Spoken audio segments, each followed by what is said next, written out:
It feels really good, just you want to win every game, so just to go out there, compete, and win 3 in a row, it feels really good. Tanner, as a guy who grew up a BYU fan, what does 3 in a row mean to you personally?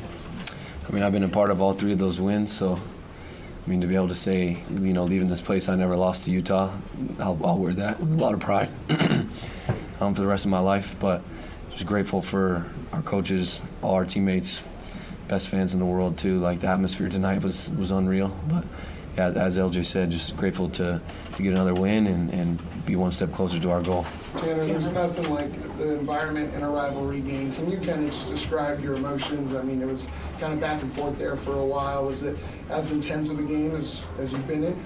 Yeah, I mean, as we all know, that this game is always, I mean, it's decided by one score more than like any other rivalry game, and so, we knew coming in it was going to be a grinder of a game. I mean, our goal was for it to not be close, but in the end it ended up being pretty close. But just the way that we prepared all week, I think I saw in the way that we practiced and the way our coaches handled everything, there was so much focus, right? It's easy in a week like this, in a game like this, to get distracted. There's a lot of outside noise. There's a lot of things going on that we just got to keep our heads down and stay focused. And even with the atmosphere tonight and how amazing and crazy it was, we still had to find a way to stay focused, play after play, and do our job. Tanner, your big interception, take us through that play and your emotions being able to get that late in the game.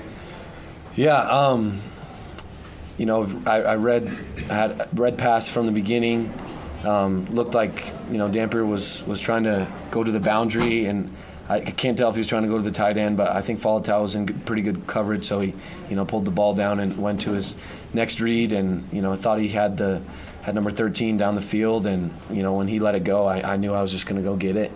We knew coming into this game, if he was going to throw the ball deep down the field, that we were going to go and get takeaways, and so just grateful to trust my instincts on that play and go get the ball. LJ, two questions for you. First is, because you were going to run the ball that much, you personally, and are you sore? Yeah, I'm a little bit sore, running the ball that much, but I wouldn't want it any other way. That's something I grew up doing, running the ball a lot, so I'm happy with it. LJ, it seemed like the offensive line really got a good rhythm going. Can you maybe comment on their play and what they've been able to do in providing some big numbers for you guys? Yeah, they're doing a great job. All year they've been opening up holes. You guys saw it last week, and you guys saw it today. They're just splitting defenses apart, and they're doing a great job of just opening up holes and making it easy for me. Tanner, you talked about the fact that you can walk out here saying you've never lost to Utah. How big is that for you? I grew up loving BYU. I bleed blue ever since I came out of the womb. I've watched a lot of these games. I remember, dogpiling with my grandpa and my dad and my uncles when, Beck to Harleen, right? Like, these moments are the ones that, I grew up watching over and over and over again. And so to be a part of, a stretch here in my career where I've never lost to them, it feels really good. and I don't want to make that about me at all, but just a huge shout out and a lot of props to Kalani and the way that he's running this program. There's been a great shift, even amongst recruiting in the state, right? I think we've seen that.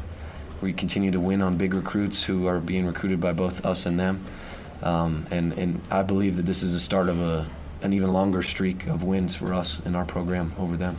Tanner, as big a win as this is, you're just in the middle of this kind of tough stretch of games. How do you get the guys refocused, because you got 2 really tough teams coming up the next couple of weeks? Yeah, Coach Kalani already talked about it just now. The culture of our program, the foundation of it is staying humble and staying hungry. So we're going to move on quickly from this game, right? Review the film, get the corrections, but all our focus now goes to Iowa State.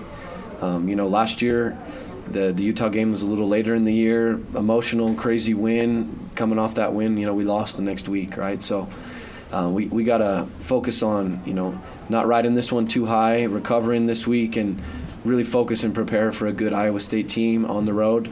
Lay it all on the field for that week, and then, get into the bye week and start preparing for our next opponent, Texas Tech. But I'm confident that we'll have another great week of practice and be ready to go next Saturday. LJ, what were your thoughts on Bears' 22-yard touchdown run to get you guys up 10? Oh, yeah, that was amazing.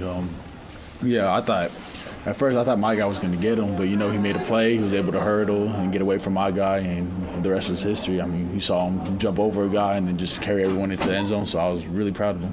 LJ, is it an accident you're wearing the Harvey English shirt here? Actually his wife made him for us, and he didn't want us to wear him, but I told him I was going to wear it, so that's why I'm wearing it right here. You got Harvey. I was hoping to get one of those moments tonight, but, I'm just happy with the win. LJ, take us inside the huddle a little bit if you could. Right after they scored to open the fourth quarter to go up, you guys could have gotten down, but it didn't look like. It looked like you responded pretty well. So just what was kind of behind that belief where you marched down, you got that touchdown from BK, and it kind of felt like the rest was history there, I guess. Yeah, we had a lot of momentum, like moving the ball. Of course, drives were stalling out, but moving the ball overall, we were doing a really good job. So, we just knew we needed to finish the drive, and we felt like we were due for one. So just going into it, we just kept the confidence, just stay believing, like Coach Kalani would say, and just was able to score. Tanner, we've seen you make some pretty spectacular interceptions in your career. How does that one rank that you had tonight? Being in the Holy War, it's got to be number one now. To make a play in a game like that, I was talking to the boys today, just the defense before we left the hotel. Like the guys who make plays in these games, they go down as legends forever in BYU fandom. So, just grateful to have made that play tonight and the way that it shifted the momentum for us to go down and score and put the game away. But yeah, that was a great feeling. Definitely my favorite of all my interceptions. For both of you guys, the feelings and thoughts of the fans storming the field, even though the PA said don't storm the field, they still took matters in their own hands. I don't know that we were going to keep them off the field tonight. We already got someone ready to pay the fine, so we're good. Don't worry about that. We're good. Yeah, it was really cool. That was the first time I've been part of a fan storming, so it was cool just to be out there and just having the fans all around, just being really excited. So it was really cool. Tanner, last questions. When they went for it on fourth down, I think 3 times inside the 30, it's almost like disrespect for the defense, like, hey, we can get this, and you guys stuffed them all 3. How big moment were those moments? Because it goes the other way, it could really have been a different game. No, those are huge. Those are as big as turnovers. They might not go in the column as a turnover, but, we talk about that all the time with Coach Hill. Just we want them to go for it on fourth down. Like, if they want to go for it, then we're going to nut up and, stuff the run if that's what they want to do. If they want to try to throw it, then, so be it. But we want them to be aggressive like that because, it's as good as a turnover for us. So we kind of wear that on our chest where it's like, you know what, in a situation like that, we dare you to go for it.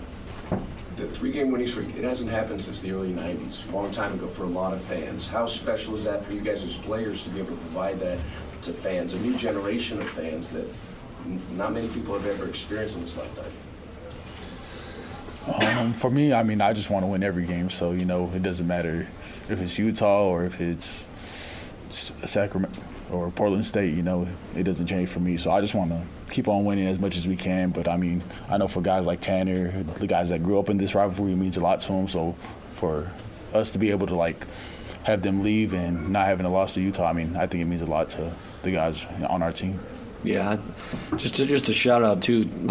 There's only a couple of us on this team now who were on the team in 2021, and all those guys, made plays in this game tonight. Chase Roberts, Talon Alfrey recovering the muff punt. So to see all of us impact the game in big ways, just makes me proud and makes me happy for my brothers. And as I already mentioned, we got the best fan base in the world. So it makes us feel good, feel special to get this win for them, also for us, obviously, but we know how much it means.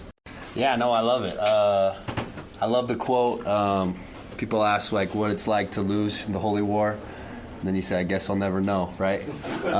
No, it's been fun playing Utah and over the past 4 or 5 years, and it's my favorite game, just the energy, the atmosphere. It's unlike anything else, and you guys know it, you feel it. To be 3-0 against them, it's pretty special and something that all cherish for the rest of my life for sure. What stood out to you on those two back-to-back fourth quarter touchdown drives that allowed you guys to put the game away? I think just the energy in the huddle and the momentum that we had, and we just knew that the team that we had, we weren't going to lose the game. So we were going to do whatever it took to go down and drive the ball and to be up by a score to put it away. And we knew that drive at the end to put us up 10 was huge. And we just felt the confidence in our quarterback and Bear, and he got it done. And that run at the end was phenomenal, as you guys saw. And we're just so proud of him and his toughness and him leading our team. Chase, from the time you guys won in 2021 until now, how much have you seen this program kind of evolve and change from your perspective? Oh, it's been huge. I think a whole 180. Just the leadership and the way that Kalani's been able to establish the culture here. It's hard to go into a game like thinking that it'll be close. Like we just know we're gonna win the game just with the culture that we have and like the standard that we've set. Like when we rep the Y, we have it on our helmet, we have it on our heart. Like that is. We feel like we have, the team to just go out and win a football game. And no matter what's happening, whether special teams, the defense is struggling, offense is struggling, like someone's going to step up and we're just going to find a way to win the game. And that's what we feel every time we step on the field. Take us through your touchdown pass when Bear, that was a dime. Yeah, no, it was awesome. There was a time, I think it was Wednesday after practice, because we threw a couple and missed, and we were after practice for about 30, 45 minutes just throwing back shoulder fades. It's cool to see stuff like that a couple days later pay off when we start clicking. And I told him I'm going to go a little quicker and throw it up. I'll get this one. And wish we could have connected on that last one to seal the game, but that's football. They make good plays, but it was awesome to see that happen. Here he is. Here's the man, the myth, the legend. After your touchdown, you pointed up into the stand. Yeah. Did you have family up there, or? I just people were expecting the U down. I think I wanted to throw up the Y, so I was just throwing up the Y and hopefully get everyone hyped up and get the momentum going. It seems like you were fighting through contact a lot. Comparative to other games in the Big 12, would you say it's a more physical game with the defensive backs? Yeah, for sure. And they're playing a lot of man too. So I mean, you're going to be, hand fighting and doing all that. So you get calls sometimes, you don't get calls sometimes, and you saw that throughout the game. And so you just got to fight through and go make plays. And I feel like I left a lot out there that I could have made. So we're just going to get back to work and start hitting those. Did you get any feedback from the rest when you did try to plead your case on that sideline? No, not really. No, I don't really like to banter. Just it is what it is and move on to the next play. Couple more for Chase, then we'll move to Bear. Chase, it's as big a win as you're going to have this year, but you have a really good Iowa State team and then a Texas Tech team after that. How do you not just kind of revel in the glory of this win and move on quickly to next week? Yeah, I think last year we learned from last year. Last year we beat Utah and then lost the next two, right? And this year I think that's not going to happen. We have the mindset now like, okay, we've learned from last year. Let's not do the same thing. Let's learn from our mistakes and move forward and keep winning games. Chase, you talked about a late fourth down that you guys make the connection with Bear on that play. Did you like the mindset though going? Yeah, of course. Yeah, I need to leave more space for Bear. That was me. I need to come up with that play and seal the game. Chase, were you guys aware that you were underdogs coming in tonight? I did see something, but I don't check a lot on social media. It fires us up. That's BYU football. We're always underdogs, it feels like. So we just go out and win, and that's all. That's what we do. So I don't get why they keep doing that because we keep winning, but bring it on. This is your guys' third comeback win so far in the season. What makes Bear and the offense so special in the fourth quarter? He's just the same. It doesn't matter. We could be up 30, and Bear. You look at Bear, and he's the same guy. We could be down 30. It's pretty awesome how he just brings in the huddle, and we feel the energy from him, and then he goes and makes plays. So we're never out of it. All right, thanks, Chase.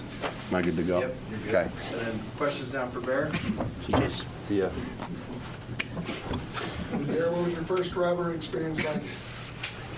Yeah, it was just crazy. It was exhilarating. There was a lot of emotions, but it was good to get the win. You were on Stanford just 6 months ago. Has it kind of set in yet? Now you're 7-0 for BYU, just beat Utah. It's a lot different than what you thought your college career was going to be just a year ago. Has that kind of set in yet? Yeah, I guess so. I mean, it's a crazy kind of roller coaster, but we were 7-0 last year, and so a lot of the guys are calm. And in my head, I'm like, holy cow, they're 7-0, but we've been here before, and we just got to keep rolling. At the end of the first half, maybe there was a little frustration just with that final minute and the execution. What went on? Yeah, it was it was a tough scenario. We had no timeouts, and so that was that, and but we ended up putting up a field goal, and 3 points in this game was a big deal. Bear, what's that moment like that you had? It looked like you might get sacked. You just kept battling. Then you kind of flicked the ball away and then just got drilled and turned into a first down because of the penalty. What was that sequence like for you? Yeah, well, I just didn't want to get sacked, so I could have thrown it actually, but I don't know. I kind of held on to it, and so I was like, oh shoot, I probably got to make a play here, but just threw it away, and got a good call. Can you take us through that 22-yard touchdown, just taking hit after hit? Did you think you were going to score? No, I was trying to get the first down, and I don't know. I was standing for some reason after some guys tried to tackle me, so I just saw the goal line, and I think Waylon pushed me in, and so that was a fun kind of deal. What was the difference for you guys collectively on those back-to-back scoring drives in the fourth quarter that put the game away? Yeah, I think we mitigated mistakes, and I thought we just executed really well. From the top down. We just executed, and we just played BYU football. Could you elaborate on the relationship between you and Aaron Roderick, the play caller, the play executioner, if you will, that role that you play? Yeah, I think the OC quarterback relationship is the most important relationship in all of sports, and he's got so much confidence in me, and I have so much confidence in him. So that relationship and that bond is special, and knowing that he's got my back and I got his, again, it's special, and I think that's why we're winning games, but we just got to keep it rolling. Bear, when you won the starting job at the end of fall camp, could you have envisioned how these 7 games would go in your wildest dreams? I guess I've always want to compete and always want to win. I guess reality setting in that we are 7-0, but you always want to win games, and so just happy that we're here. Bear, how fun is it to have that physicality that this offense had between you and LJ, and the way the offensive line plays? It may not be the throw it 100 times like in years past at BYU, but just a real physical offense. How fun is it to be a part of that? Yeah, it's really fun when you got a number 4 in the backfield, and you got those boys up front that are just physical as heck, and it's fun. It's just a testament to them, and we got to go celebrate. We got to go celebrate them. Have you felt any toll on your body as you've been running so much this season? Yeah, everybody has. Yeah, everybody gets a toll on their body, and nicks and bruises and stuff like that. But at the end of the day, we got to go win the game. What was preparation like this week in preparing for a very stout and disciplined Utes defense? Yeah, it was. There was some more intensity, but we didn't change our process. We feel like we had a great process through the first 6 games, and we just kept our whole process and what we do, and testament to the coaches and getting us prepared, and all we had to do was go out and execute. And did you see in film that stood out that actually worked out today in tonight's win? Yeah, they're playing a lot of man, and they wanted kind of 90 to get to the quarterback, and that's what they showed. And so we just schemed up, and got out with the win. Bear, it was mentioned earlier that just 6 months ago you were at Stanford, but now you're playing in the big rivalry game, the Holy War. I mean, what did it feel like being on the field with the fans, experiencing this for the first time? Yeah, it was electric. Even on the Cougar walk, I was clapping people's hands, and I was just like, I couldn't. It was like my eardrums were just exploding. It was loud. It was a different environment, and the Utah BYU rivalry. I mean, it's up there. It's up there in the college football rivalries for sure. Bear, you said you mitigated mistakes, you executed and played BYU football. What is BYU football? What does that mean to you? Yeah, I mean, it's physical and fast and just ferocious and just execution. And so, those 2 drives, I thought we executed really well. After experiencing the rivalry for the first time, I think the intensity lived up to the hype that it was built up to be. Yeah, I mean, it was crazy. I mean, the stadium was rocking, the Rock was rocking, and so it was just there was intensity, but yeah, I mean, it was a great game. Have you been involved with the crowd storming before? No, I was actually kind of scared because I was kind of getting claustrophobic. I was like, holy cow, like, let me get out of here. But yeah, it was fun. It was more claustrophobic. You were ashamed recently to see the president getting the council. Oh, I probably him, but he looked like he was having a good time. But we were all having a good time. It was just, I don't know. I wanted to get to the locker room and celebrate with the boys. You've been described this season as a centaur, the right-handed Tim Tebow that's a better thrower. You've just become immortalized in rivalry history for BYU fans. How do you stay level-headed and still celebrate these monumental achievements that you're aggregating right now? Yeah, well, it's a cliche, but you kind of, stay off all that the social media stuff, and you just hang with your buddies, and I say it's a lot, but it's a testament to my family and how I was raised, and we didn't, we weren't the flashy kind of deal. It's just put your head down and work, and so we keep doing that. We keep winning games. JR, one of my favorite plays was that hurdle, and you can see on the wall these iconic photos of home games. I would be surprised if that hurdle wasn't one that they decided to put up there. Walk us through your decision, walk us through that play, the mindset, going for the hurdle. I mean, he didn't even touch you, bounced over him. Yeah, I just, I don't know. I wanted to do that the first game, but I guess I didn't do it the first 6 weeks. So got an opportunity, and I don't know. Hopefully, I didn't really see it. Hopefully, it looked cool. Hopefully, I got up. Hopefully, I could jump high. So got it. It looks all right.